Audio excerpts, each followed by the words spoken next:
Hello friends, welcome back to Media Talks. நான் உங்கள் Mounika. Episode இப்போதான் பார்த்தேன்.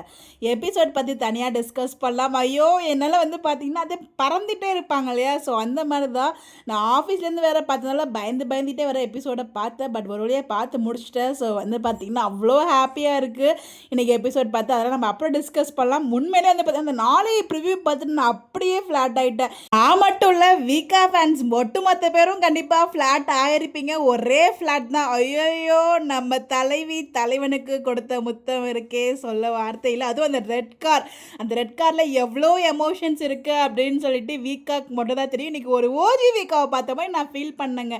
எல்லா மொமெண்ட்ஸுமே ஹாப்பியாக இருந்துச்சு. எஸ்பெஷலி நாளைக்கு எபிசோட் எப்படா டெலிகாஸ்ட் ஆகும் அப்படின்னு சொல்லிட்டு வெயிட் பண்ணியிருக்கேன். கடவுளே, நாளைக்கு எப்படியாச்சும் நான் மார்னிங்கே பார்க்க வச்சிரு அப்படின்னு சொல்லி இதெல்லாம் நான் வேண்டிக்கணும்னு நினைக்கிறேன். எல்லாரும் வச்சாதான் 6 மணிக்கு எந்திரிக்கணுங்க. ஸோ நான் லேட் நைட் தூங்குற ஆள். ஸோ மார்னிங் லேட்டாக தான் எழுந்திரிப்பேன். ஸோ எழுந்திரிச்சு காலையில் கிளம்பி காலேஜுக்கு போகிறது தான் கரெக்டாக இருக்கும். ஸோ சீக்கிரம் எழுந்திரிக்கிறப்ப பார்த்தீங்கன்னா நான் அது எபிசோட்ஸ் மார்னிங்கே பார்த்துருவேன். இல்லைனா ஆஃப்டர்நூன், இல்லைனா காலேஜ்லலாம் எனக்கு டைமே கிடைக்காது. இன்றைக்கி அதிசயமாக டைம் வேறு கிடச்சிச்சு. நம்ம நேரம் தான் இன்றைக்கி நல்லாயிருக்கு அப்படின்னு சொல்லிட்டு எபிசோடை பார்த்தாச்சு. அது அந்த லாஸ்ட் அந்த ப்ரிவ்யூ பார்த்தீங்கன்னா என் மனசு விட்டு போகவே இல்லைங்க.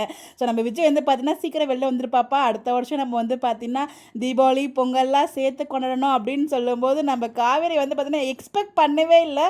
ஒரு அழகான ஒரு முத்த காட்சிகள். ஸோ இதெல்லாம் பார்த்தீங்கன்னா ரொம்பவே மிஸ் பண்ண நடுவில் இப்போ எல்லாமே அழகழகாக காமிச்சிட்டு இருக்காங்க. ஒரு சீனும் எனக்கு கண்ணெல்லாம் நம்ப முடியல. நான் பார்க்குறது என் மகாநதி தானா அப்படின்னு சொல்லி எனக்குள்ள நானே கேட்டுட்டு இருக்கேன். நான் பார்க்குறது கனவா நிஜமா அப்படிங்கிற மாதிரி இருக்குது. ஸோ ரொம்பவே சூப்பராக இருந்துச்சு. ஸோ எவ்வளோ பேர் இன்றைக்கி அந்த ப்ரிவ்யூ பார்த்து ஃப்ளாட் ஆனீங்க.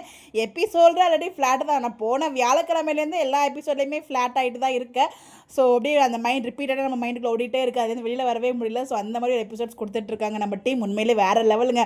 மொத்த டீமுக்கும் எவ்வளோ நன்றி சொன்னாலும் பத்தவே பத்தாது. To the special persons Swami and LP and the magician நம்ம டைரக்டர் பிரவீன் சார்ஸ், அவங்க எல்லாருக்குமே ரொம்ப நன்றிங்க. ரொம்பவே அழகாக கிரியேட் பண்ணியிருக்காங்க. ஸோ ரொம்ப அழகாக இருந்துச்சு இன்றைக்கி எபிசோட்ஸ். நீங்கள் பார்த்தீங்களா? உங்களுடைய கருத்தை கமெண்ட்டில் சொல்லுங்கள். நான் எபிசோடு வீடியோ அடுத்த வீடியோவில் உங்களுக்கு நான் ஷேர் பண்ணுறேன். Bye bye.